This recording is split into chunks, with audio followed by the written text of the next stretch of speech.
Good afternoon, guys. How's everyone doing this Tuesday afternoon? What a lovely afternoon it's turned into too. It's about time, that's all I can say. It's been a long time coming. Welcome to my channel, Motocross Mania TV. Hope everyone's in the best space. Hope everyone's in a good place.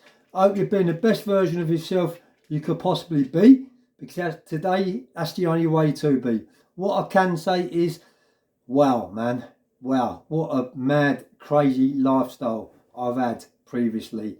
And to get where I am today, it took some doing, let me tell you now. To change my mindset, to beat addiction, to beat going back to prison, it took some doing. But it can be done. I'm a prime example that these things can be done. As you can see in the background, I hope you like my painting. If you look back on my last video, the roof of the archway of the church was a different colour, so I've just changed the colour of that and I've put my initials next to it. Let's have a look, see if you can see it. Oh yeah. I'm going to have a little chat with you about artwork now, when and where it all begun for me. I've always been a little bit artistic. I've always, all of my life, even from when I was at school, which wasn't much when I was a kid, but when I was at school, I used to love going to art. I used to love creating things. I used to love making things.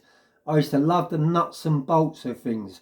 And I've never fell out of love of artwork. So fast forward a little bit, go say from 1998, when I got that 12-year sentence.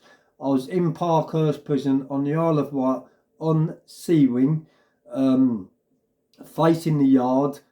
Albany prison next to me, Campill the other side of me, and it was very, very dark, grey times of my life. Times of my life I'm so glad I've put behind me, and I'm so thankful and grateful that I'm here today, because at one stage going through that sentence I didn't think I'd make it out, because I was a live wire in there.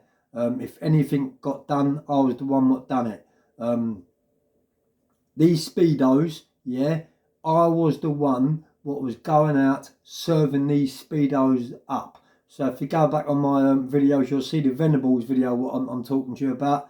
I'm not going to bang on about that, but yeah, people can say that they done this and they done that.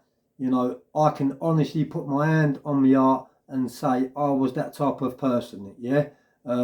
Because at the end of the day, for me to do these speedos was a good day out for me. It was a bit of fun. It was a change of scenery. It was something different. It was frightening.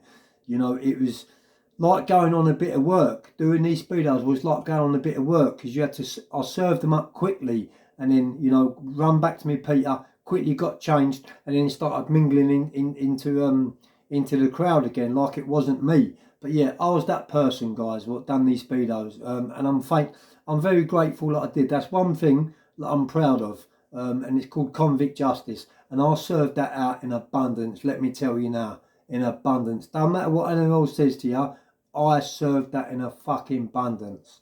Anyway, fast forward a little bit. Parkhurst.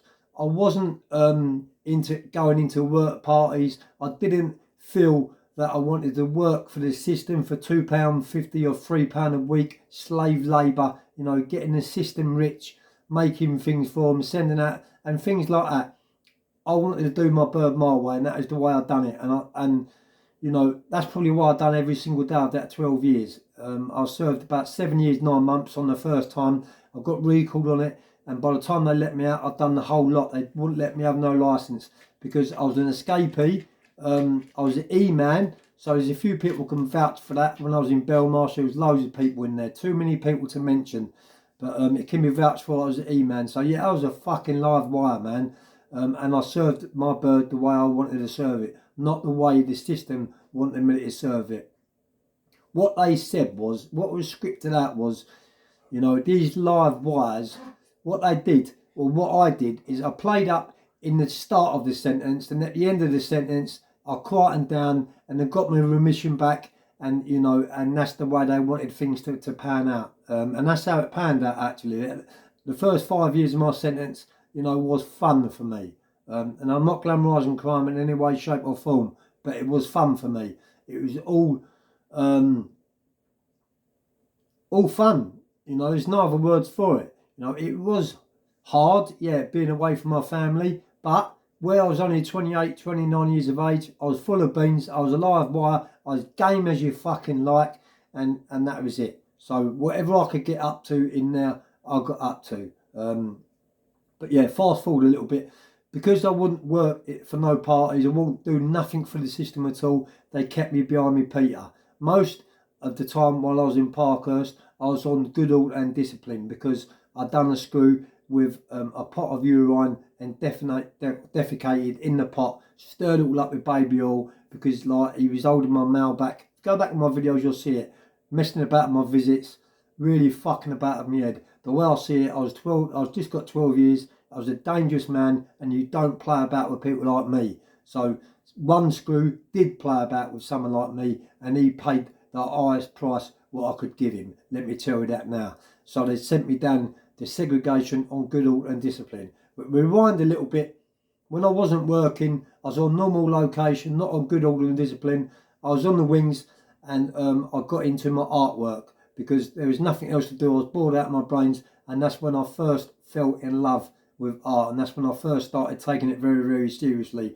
I was spending 5 or 6 hours a day doing different paintings. So that's why you can see the painting what it's like today, guys. So something did come out of that, didn't it? It really did come out of that.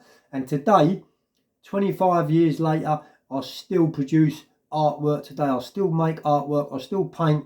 I still love it. But it's on a bit of a bigger scale than what obviously it was back then, because you couldn't get canvases, you couldn't get oils or anything like that. All you could get is acrylic, something what they could wash off of, you know, for security reasons, I suppose. But nowadays, I'm into oil on canvases, and that's an oil on canvas. As it happens, one of my, or two of my viewers on my channel, big shout out to everyone across my channel, by the way. Thanks for landing on me, and thanks for all your positive feedback. I'm inspiring everyone. But yeah, one or two of my followers have asked me if I sell my paintings. I have give one, sorry, I have give two of my paintings to an organised charity through a bloke called Rod Harrison, which is Richard Booth and that lot, all connected to Charlie Bronson and his team. I donated one of my paintings to them, and they put it into an auction, and from the sales of that painting got sent to a homeless charity, which are very close to my heart. And I didn't get no money at all for that. Money don't come into it. There's satisfaction which it gave me to know that I was helping a charity out which was close to my heart was better than money. But yeah, I do sell paintings every now and then. So yeah, if you want this painting behind me, it is quite a large painting. I'll give you the measurements a bit later on. It's a large painting, but drop a comment underneath and we get something sorted out. But I hope you enjoy my content, guys, and I hope the sun is shining for you wherever you are. No doubt I'll be back at you in a bit. Peace.